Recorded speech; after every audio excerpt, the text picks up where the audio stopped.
السلام عليكم ورحمة الله وبركاته.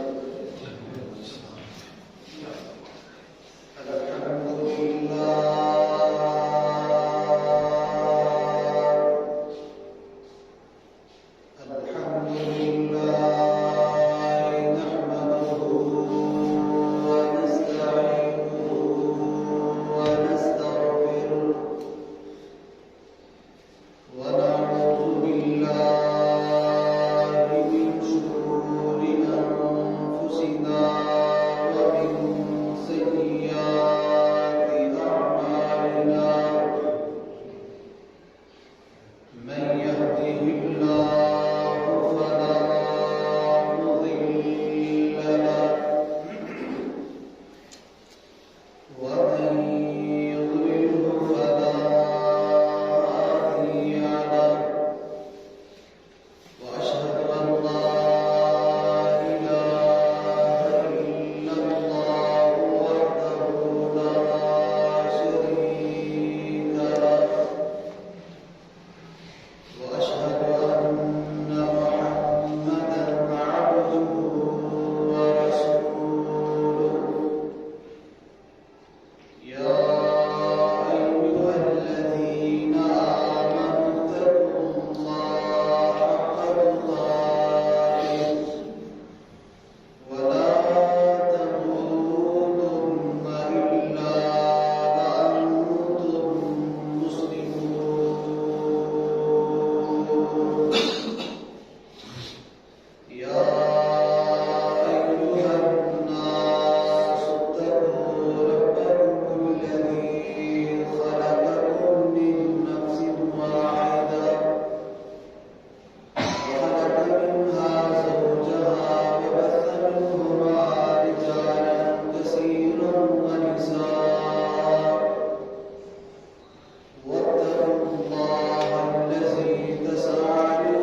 ونفخه ونفثه بسم الله الرحمن الرحيم وهذا كتاب أنزلناه مبارك فاتبعوه واتقوا لعلكم ترحمون وقال رسول الله صلى الله عليه وسلم إن الله يرفع بهذا الكتاب أقواما ويضع به آخرين.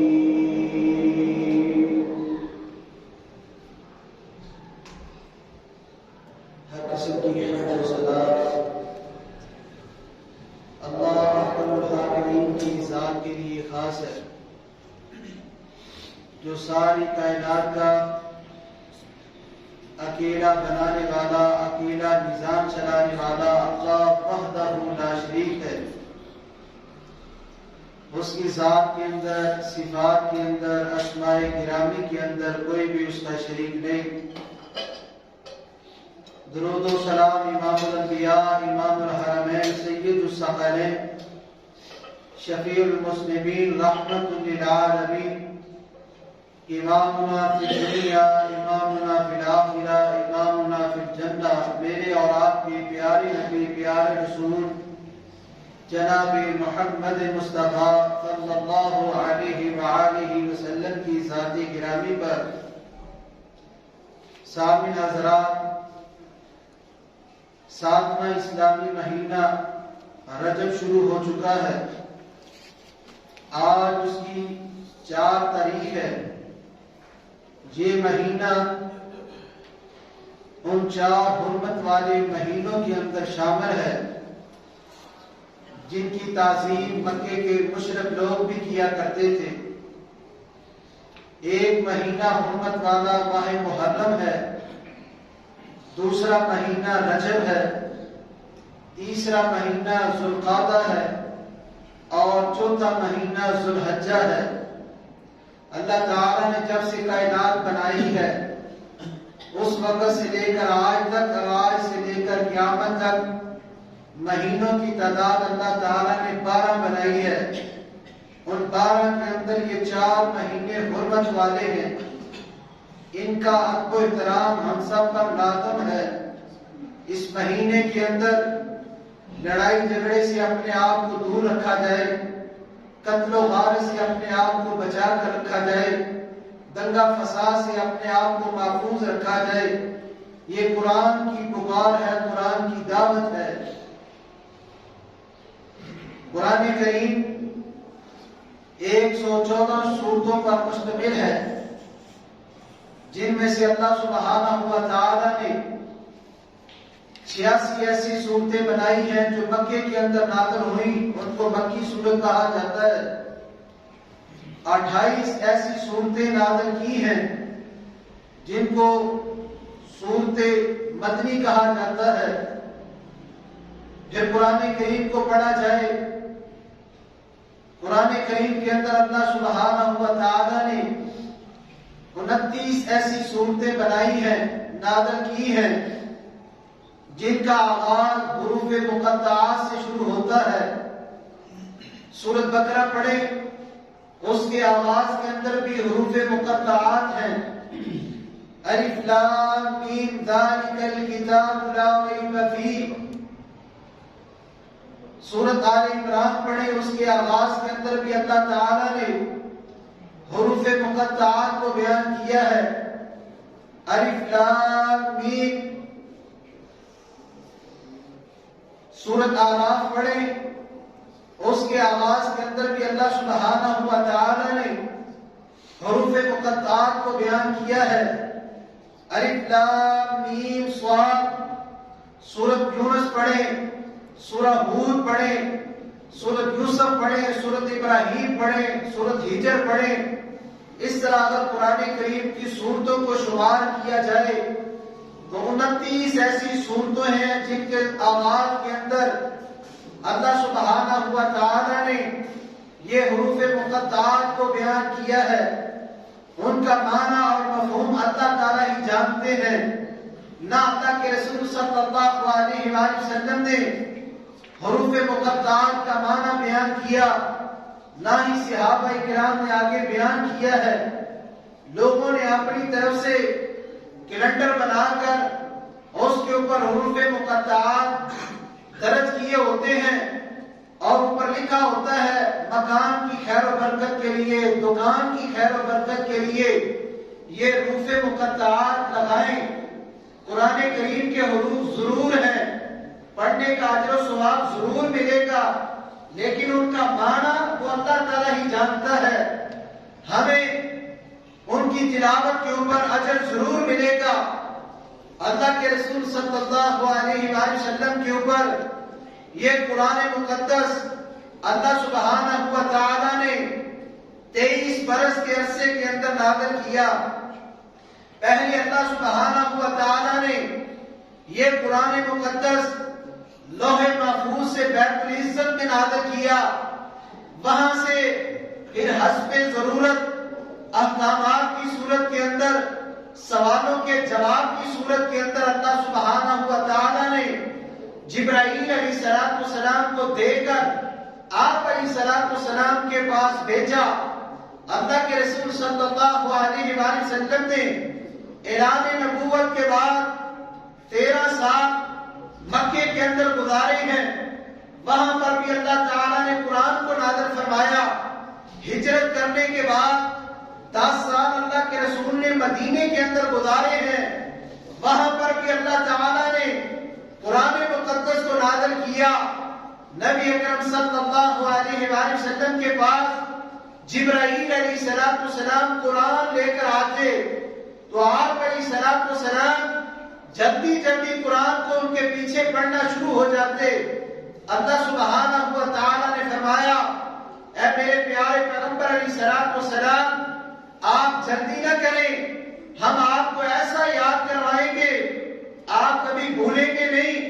لا تحرک به لسانک لتعجل به، اے پیارے پیغمبر علیہ السلام، آپ اس کو پڑھنے میں جلدی نہ کریں۔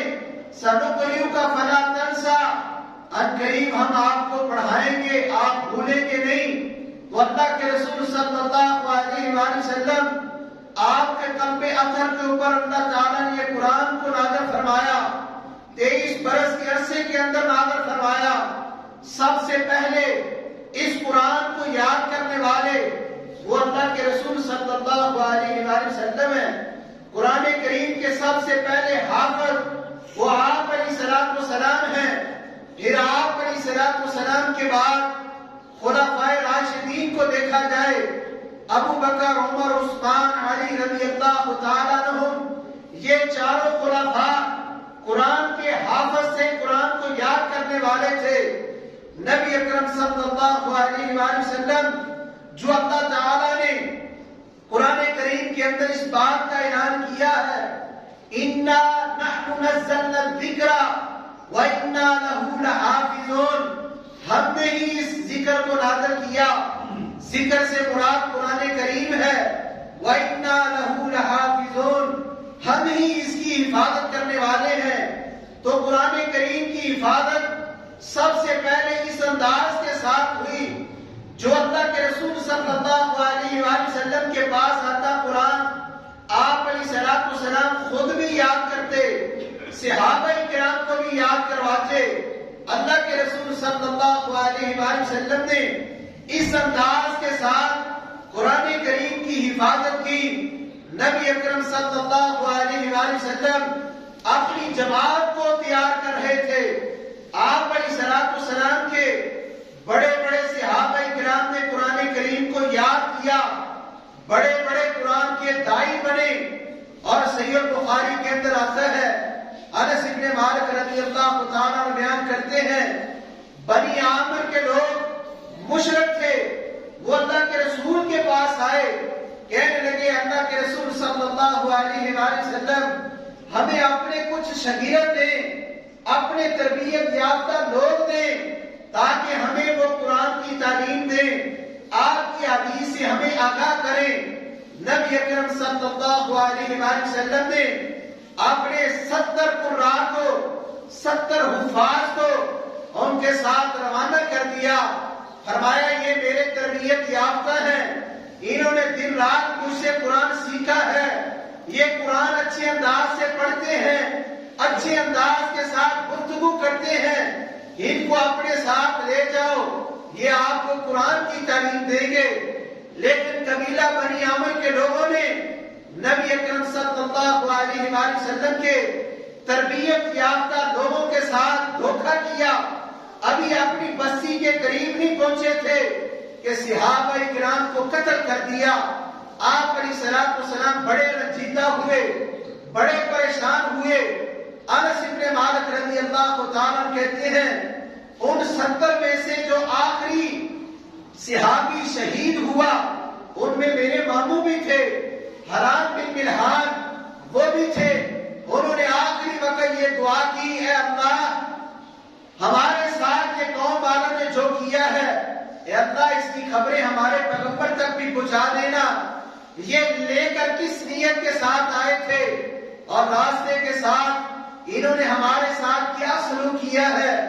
اللہ کے رسول صلی اللہ علیہ وآلہ وسلم بڑے پریشان ہوئے۔ اس قدر اللہ کے رسول صلی اللہ علیہ وآلہ وسلم کو صدمہ ہوا کہ 1 مہینہ اللہ کے رسول نے قنوت نازلہ کی۔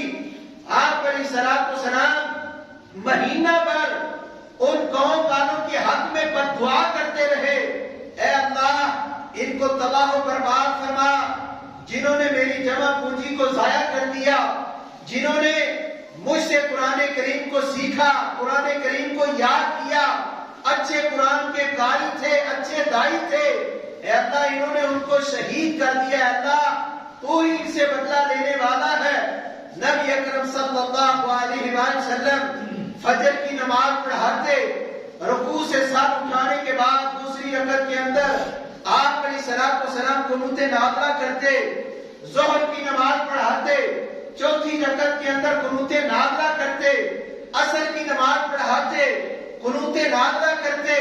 5 نمازوں کے اندر مہینہ بھر اللہ کے رسول صلی اللہ علیہ وآلہ وسلم نے اپنے صحابہ کرام کا غم لیا اور آپ علیہ الصلوۃ والسلام بد دعا کرتے رہے۔ یہ میرے پیغمبر علیہ الصلوۃ والسلام سے قرآن یاد کرنے والے تھے۔ پھر یہیں پر بس نہیں، صحابہ کرام نے قرآن یاد بھی کیا۔ آپ علیہ الصلوۃ والسلام کے اوپر جو اللہ تعالیٰ نے کتاب کو نازل کیا، قرآن مقدس کو نازل کیا، ابو بکر صدیق رضی اللہ تعالیٰ کا دور خلافت دیکھا جائے، جنگ یمامہ کو دیکھا جائے، مسیلمہ کذاب کے ساتھ جو انہوں نے جنگ کی تھی، جو کہتا تھا میں بھی نبی ہوں، مجھے بھی اللہ تعالیٰ کا نبی مانا جائے، تو ابو بکر صدیق رضی اللہ تعالیٰ نے ایک لشکر تشکیل دیا، ایک جماعت تشکیل دی، وہ اس کو نیست و نابود کریں، اس کو قتل کریں۔ تو اس جنگ کے اندر بھی ابو بکر صدیق رضی اللہ تعالیٰ نے جو فوج بنائی تھی، انہوں نے بھی اللہ کے رسول سے قرآن سیکھا اور پڑھا تھا۔ 70 صحابہ کرام جنگ یمامہ کے اندر شہید ہو گئے۔ یہ وہ صحابہ کرام ہیں جن کے سینے پاک تھے، ان پاک سینوں کے اندر اللہ تعالیٰ کا کلام نازل ہوا، انہوں نے اپنے سینے کے اندر قرآن کو جگہ دی، قرآن کریم کو یاد کرنے والے۔ تو یہ پہلی صورت تھی قرآن کریم کی حفاظت کی جو اللہ سبحانہ و تعالیٰ نے بیان کیا ہے، اِنَّا نَحْنُ نَزَّلْنَا الذِّكْرَ وَإِنَّا لَهُ لَحَافِظُونَ، ہم نے ہی یہ قرآن نازل کیا، ہم ہی اس کی حفاظت کریں گے۔ دوسرا قرآن کریم کی حفاظت کا طریقہ یہ تھا، اللہ کے رسول صلی اللہ علیہ وآلہ وسلم یاد بھی کیا کرتے تھے اور تحریری طور پر لکھوا بھی دیا کرتے تھے۔ اس کے متعلق خطبہ حدیث کو پڑھا جائے تو مختلف قسم کے الفاظ آئے ہیں۔ اللہ کے رسول صلی اللہ علیہ وآلہ وسلم کے صحابی برا رضی اللہ تعالیٰ بیان کرتے ہیں، آپ علیہ الصلوۃ والسلام کے اوپر جب کوئی سورت نازل ہوتی، کوئی آیت نازل ہوتی، آپ علیہ الصلوۃ والسلام اپنے کاتب زید بن ثابت رضی اللہ تعالیٰ کو بلاتے فرماتے یہ آیت اللہ تعالیٰ نے ابھی نازل کی ہے، اس کو لکھ لے۔ تو زید بن ثابت رضی اللہ تعالیٰ عنہ وہ تختی لے کر آتے، دوات لے کر آتے، اونٹ کے شانے کی ہڈی لے کر آتے، تو نبی اکرم صلی اللہ علیہ وآلہ وسلم اس قرآن کریم کی آیت کو، اس کی سورت کو زید بن ثابت کو بتاتے یہ آیت لکھ دو۔ تو یہ لکھنے کی دوسری صورت تھی جو اللہ کے رسول صلی اللہ علیہ وآلہ وسلم کے دور کے اندر ہی تھی۔ قرآن کریم اس وقت بھی لکھا جا چکا تھا، لیکن جس طرح آج اور میرے پاس یہ کتابی شکل کے اندر ہے، اس طرح ایک جگہ کے اوپر نہیں تھا، لوگوں کے سینوں کے اندر تھا یا کچھ تحریروں کے اندر تھا، ہڈیوں کے اوپر لکھا ہوا تھا، کھجور کے تنے کے اوپر لکھا ہوا تھا اور دیگر پتھروں کے اوپر لکھا ہوا تھا۔ پھر جب جنگ یمامہ کے اندر 70 حفاظ شہید ہو گئے، عمر بن خطاب رضی اللہ تعالیٰ عنہ نے ابو بکر صدیق رضی اللہ تعالیٰ عنہ کو بلایا، کہنے لگے اس طرح تو بہت سارے حفاظ وہ جنگوں کے اندر شہید ہوتے جائیں گے، قرآن کریم ضائع ہو جائے گا۔ آپ کو میں مشورہ دیتا ہوں کہ قرآن کریم کو ایک جگہ کے اوپر جگہ جمع کیا جائے۔ ابو بکر صدیق رضی اللہ تعالیٰ نے پہلے انکار کیا، پھر اللہ تعالیٰ نے ان کے سینے کو کھول دیا، انہوں نے زید بن ثابت رضی اللہ تعالیٰ کو بلایا، کہنے لگے قرآن کریم کو جمع کیا جائے، جن کے پاس چمڑوں کی صورت کے اندر تحریر ہے وہ بھی لے آئیں، جن کے پاس قلم دوات کی صورت کے اندر تحریر ہے وہ بھی لے آئیں۔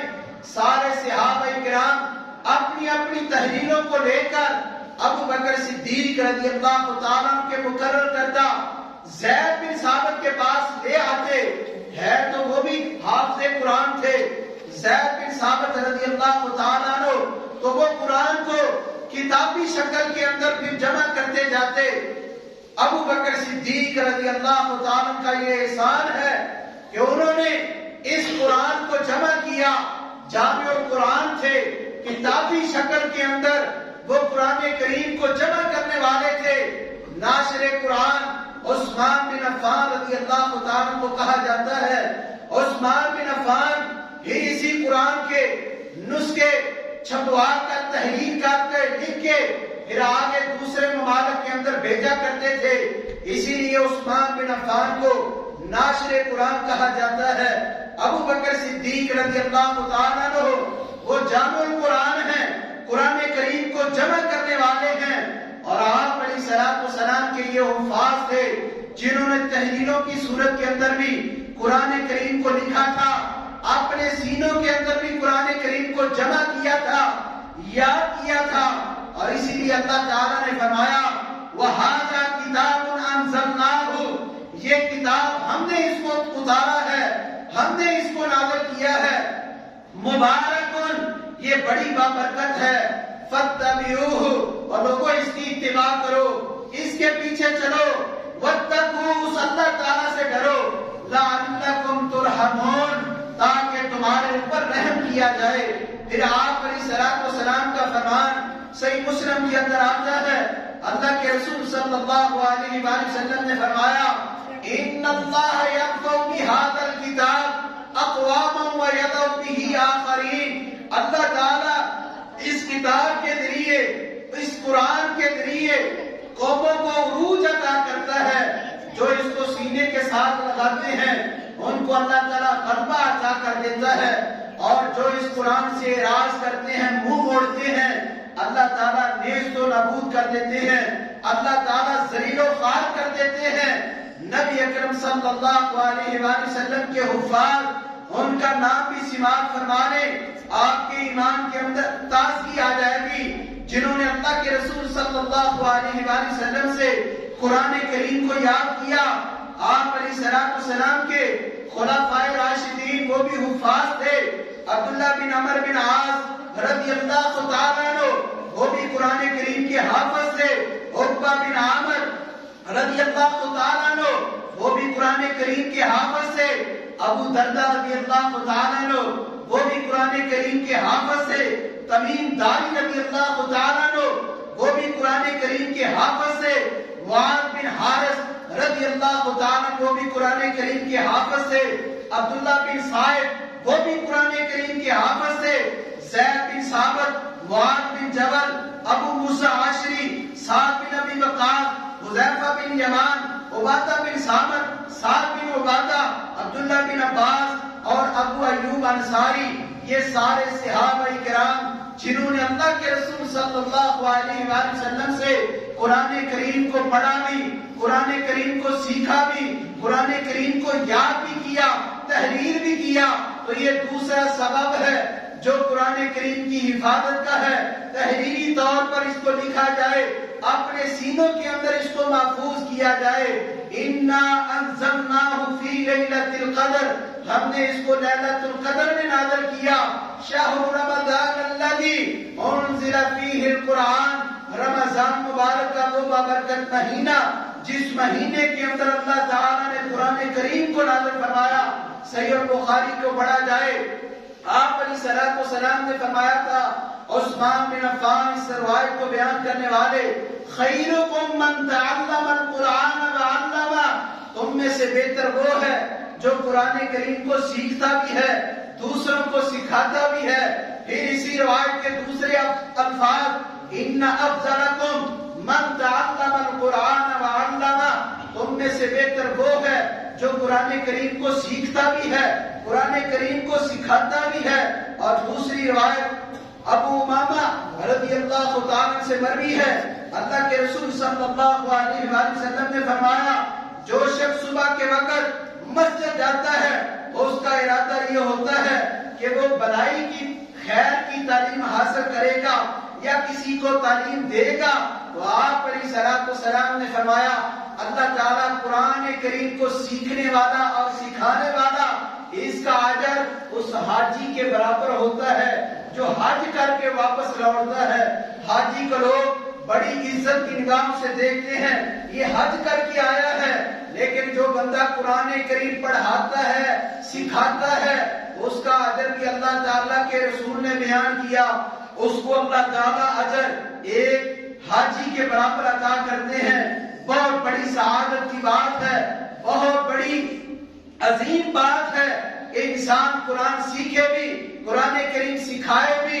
ان یہود و نصارہ کو کیا ہے، یہ ہمارے پیغمبر کے اوپر جو اللہ تعالیٰ نے کتاب نازل فرمائی، انہوں نے اس کتاب نے ان کا کیا بگاڑا ہے؟ اس کتاب نے تو ان کے پیغمبر کے حالات کو بیان کیا، عیسیٰ علیہ السلام کے حالات کو بیان کیا، عزیر علیہ السلام کے حالات کو بیان کیا، موسیٰ علیہ السلام کے حالات کو بیان کیا۔ یہ سویڈن کے بدماش، یہ ہالینڈ کے چوڑے جو قرآن کریم کو آئے روز اس کی گستاخی کرتے ہیں، اس کو نظر آتش کے سپرد کرتے ہیں، ان لوگوں کی ذمہ داری اور ہمارے حکمرانوں کی یہ ذمہ داری ہے، ایسے ممالک کے ساتھ بائی کاٹ کیا جائے، تجارتی ہو، لین دین کا معاملہ ہو، وہاں سے اپنے سفیروں کو واپس بلایا جائے اور کہا جائے، ان کے سامنے یہ تقاضا رکھا جائے، یہ ہمارے مذہب کی کتاب ہے، کوئی عام کتاب نہیں ہے، اس کتاب نے ہمیں عقیدہ بتایا، اس کتاب نے ہمیں اللہ کے رسولوں کا تعارف بیان فرمایا، اس کتاب نے ہمیں نماز کے متعلق آگاہی بیان فرمائی، اس کتاب نے ہمیں روزوں کے متعلق بیان فرمایا، اس کتاب نے ہمیں عقیدہ توحید سکھایا، عقیدہ رسالت سکھایا، اور ہماری بھی کچھ ذمہ داری ہے۔ ہم کیا کرتے ہیں اس قرآن کے ساتھ؟ اور وہ ہالینڈ کے چوڑے اور سویڈن کے بدماش جو آئے روز قرآن کریم کی توہین کرتے ہیں، اللہ تعالیٰ ایسے لوگوں کو نیست و نابود فرمائے، اللہ تعالیٰ ایسے لوگوں کو نیست و نابود فرمائے، اللہ تعالیٰ ایسے لوگوں کو نیست و نابود فرمائے۔ وَهَذَا كِتَابٌ أَنزَلْنَا، یہ کتاب ہے، انزلنا، ہم نے اس کو نازل کیا، مبارکن، یہ بڑی بابرکت ہے، جو پڑھ لیتا ہے اور اس کا عقیدہ اور ایمان مضبوط ہو جاتا ہے۔ ہم نے تو یہ رکھا ہوا ہے، بچپن میں جب چھوٹے بچے ہوتے ہیں ان کو بس ناظرہ پڑھا لیا اور کہتے ہیں ہم نے اس کتاب کا حق ادا کر دیا، لیکن اس کتاب کے اندر ہے کیا؟ پڑھنے کا تو اجر ہے، اس کی تلاوت کرنے کا تو اجر ہے۔ صحیح البخاری کو پڑھا جائے، عبداللہ بن مسعود رضی اللہ تعالیٰ عنہ بیان کرتے ہیں، آپ علیہ الصلوۃ والسلام نے فرمایا جو کتاب اللہ کا 1 حرف پڑھتا ہے اللہ تعالیٰ اسے 10 نیکیاں عطا کر دیتا ہے۔ جو الف لام میم ان 3 حروف کو پڑھتا ہے ایک بار اللہ تعالیٰ 30 نیکیاں عطا کرتے ہیں۔ لیکن اس کتاب کے اندر ہے کیا؟ اگر کوئی آپ سے پوچھ لے اس کے اندر ہے کیا، تو جب آدمی ترجمہ پڑھے گا، اس کی ایک ایک آیت کو سمجھے گا، پھر اس کو پتہ چلے گا اس قرآن کے اندر اللہ تعالیٰ نے کیا رکھی ہے، کیا انمول باتیں ہیں۔ تو اس لیے ہماری ذمہ داری ہے، وہ تو گستاخی کر رہے ہیں، اللہ تعالیٰ ان کو پکڑے۔ حکمرانوں کے اوپر یہ ذمہ داری ہے ایسے لوگوں کے متعلق بائی کاٹ کیا جائے، لیکن ہماری ذمہ داری ہے ہم اس کے ترجمے کو سمجھے، اس کے معنی مفہوم کو سمجھے۔ آئے روز کوئی اللہ کے رسول کی گستاخی کرتا ہے، کوئی قرآن کریم کی گستاخی کرتا ہے، ہم بھی سوچیں کہ ہم اس قرآن کے ساتھ کیا کر رہے ہیں۔ کیا ہم نے کبھی کوئی اس کی آیت ترجمے کے ساتھ پڑھی ہے، اس کا معنی مفہوم سمجھا ہے، شان نزول کو سمجھا ہے، آیت کا معنی مفہوم سمجھا ہے؟ عبداللہ بن مسعود رضی اللہ تعالیٰ بیان کرتے ہیں میں نے اللہ کے رسول سے 70 صورتیں صرف پڑھ کر نہیں سن کر یاد کر لی تھی۔ ایسے لوگوں کا ایمان کیوں نہ اللہ تعالیٰ قرآن مقدس کے اندر بیان فرمائے فَإِنْ آمَنُوا بِمِثْلِ مَا آمَنْتُمْ بِهِ، اور لوگوں ایمان لاؤ صحابہ کرام کی طرح، فَقَدْ اهْتَدَوْا، ہدایت یافتہ ہو جاؤ گے، تم سیدھی راہ کے اوپر ہو جاؤ گے۔ وہ نبی اکرم صلی اللہ علیہ وآلہ وسلم سے قرآن پڑھنے والے، قرآن لکھنے والے، قرآن یاد کرنے والے، ہمیں بھی چاہیے ہم خود بھی قرآن کو سمجھیں، اس کے معنی مفہوم کو سمجھیں، اس کی تلاوت کو بنائیں، اپنی روٹین بنائیں، اپنا معمول بنائیں۔ روزانہ دیگر معاملات کرتے ہیں، قرآن کریم کی تلاوت کو معمول بنائیں، ایک آیت ترجمے کے ساتھ پڑھیں، انشاءاللہ آپ کا عقیدہ بھی درست ہو جائے گا، آپ کو اللہ کے رسول کے ساتھ جو پیار محبت اس کے اندر بھی اضافہ ہو جائے گا، آپ کے جو اعمال کے اندر کمی کوتاہی ہے وہ بھی اللہ تعالیٰ آپ کی دور کر دے گا۔ ہم سے چاہیے کہ ہم قرآن کریم کو زیادہ سے زیادہ اس کی تلاوت کریں، معنی مفہوم کو سمجھے۔ اللہ تعالیٰ سے دعا ہے اللہ تعالیٰ ہمیں کتاب و سنت کی سمجھ نصیب فرمائے۔ جو کچھ میں نے کہا ہے اللہ تعالیٰ اس کے اوپر عمل کرنے کی توفیق نصیب فرمائے۔ وما علی